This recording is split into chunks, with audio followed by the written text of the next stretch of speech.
Hi, Miss Donna. How are you? I'm doing okay. You doing okay? Okay. My name is Marcel, and I'm the registered dietitian here on staff.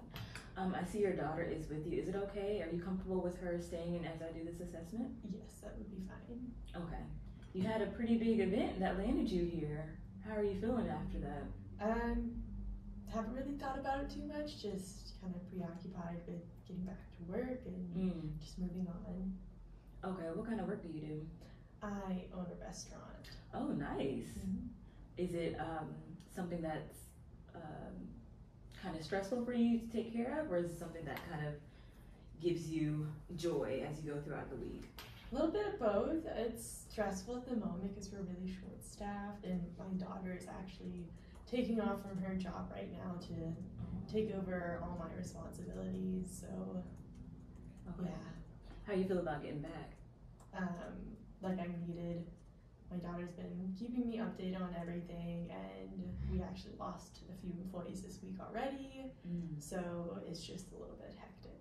Okay. So I'll try to keep our session short. I know you're stressed and anxious about going back to your restaurant and going back to your life outside of this hospital, but hopefully we can get you started on some steps that will hopefully make you feel a little bit less stressed. So you had what they call a myocardial infarction. Are you familiar with what that is? Like, do you know what that means? No, I actually don't. Okay. So that's basically like a fancy word for a heart attack. Okay. I can give you a little bit more information about, actually, can you tell me a little bit what you know about a heart attack now that you know that that's what a myocardial infarction is? I did not know that's what it was. I mean, I know a lot of people in my family have had heart attacks. I've had a lot of friends who've had heart attacks, but everyone seems to just move on. Like, it's just almost like a pitfall, but they keep going. Nothing really changes. Okay. Tell me what you know about how diet plays into having heart attacks. I mean, I've been told before that I need to manage my diabetes better and need to eat less fat, but I've been told those two can put me at risk for having a heart attack, but that's about all I know.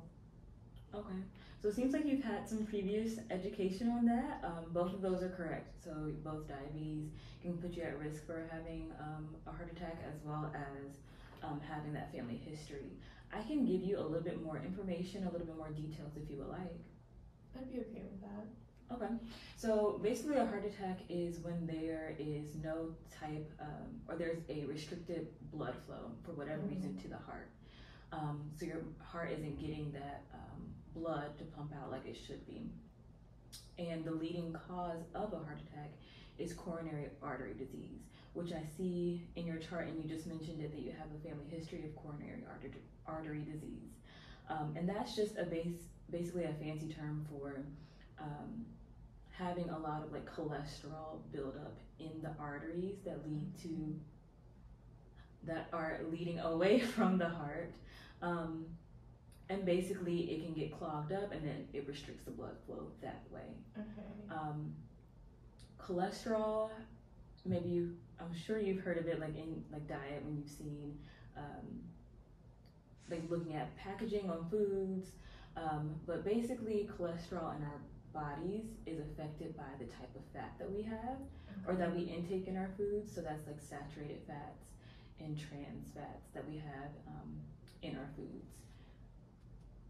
Like you mentioned, fat does have a big role in the occurrence of a heart attack. So now that I gave you a little bit more detail on that, what are your thoughts? I'm kind of wondering like what kind of foods have that saturated fat and trans fat that is kind of like making my heart worse. Okay. So I can also give you some information about that if you would like. Okay, so saturated fat, it's the fat that's really solid at room temperature. So can you think of any fats off the top of your head that's like solid at room temperature? Thinking of like butter. Okay. So yeah, like butter, like Crisco. It can be even like the like if you cook red meat and then you see it like it's either in the fridge or it's room temperature and it starts to harden, like from like bacon or anything that's like high fat in a red meat, then that can be a source of saturated fat. And then trans fat we can get oftentimes in a lot of fried foods. Okay. Is this something, like knowing that that's like the food sources, is that something that you think about like in your diet that occurs often? Yeah, that's kind of concerning because at the restaurant, like we are open breakfast to dinner, so the only food I really eat is at the restaurant, and we do a lot of fried food, and we use a lot of butter, a lot of Crisco, so, and bacon, like every meal, I mean like breakfast, lunch, dinner, so I just like munch on anything we have at the restaurant, and it kind of seems like a lot of that might be higher in that fat. Okay. So how about this? I know we're short on time, and I know you're anxious about going back into your restaurant and getting stuff done. How do you feel about me referring you to an outpatient registered dietitian where you can talk with them more about your diet? I think that would be helpful. Okay. Great. Okay. So I will give you the information of an outside RD, and then you can work with them to identify areas of your diet that maybe could be improved so that in the future we can kind of decrease your risk for having another heart attack and reduce your risk for having any type of other like cardiovascular disease. Yeah, does that sound okay with you? Yes. Okay. Well, it was nice meeting you and your daughter. And then I will be in touch with you, okay? Okay, thank you. Thank you.